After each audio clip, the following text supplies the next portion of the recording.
At the start of the war on terror back after 9/11, the military campaign was heavily focused on the leadership of al-Qaeda, and it remained so for a long time. When it comes to IS, who is the top leader and what sort of focus is there on his capture? Well, there's a cadre of leaders, if you like, in the ISIL forces, and we're not just dealing with one organisation. There's fluidity between organisations and individuals who are involved. No, but there is a leader and a cabinet of IS. They run like a government. And that makes it more difficult in terms of the overall objective that we're seeking to achieve here. But we will continue along the lines that we are. We're in constant discussion. So, sorry, just to be clear, who is the leader and what is the focus on his capture? Well, I'm not going to go into operational matters, obviously, Lee. Well, can you name the leader of IS? I'm not going to go into operational matters, but I don't think that's operational. I think it's a matter of public record.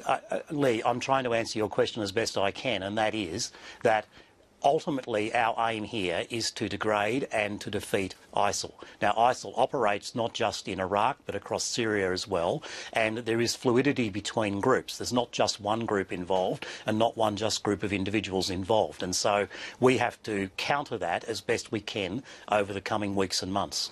Minister, you're responsible for putting Australian men and women in harm's way in the cause of this mission. I'm surprised that you can't tell me the name of Islamic State's leader. The US State Department has a $10 million bounty on his head. Well, as I said, ISIL is a combination of groups, Lee. There is not just one individual involved in this. There are Australians involved in the senior leadership of ISIL or Daesh, and there is a fluidity between groups that we've seen over the past few months in that area.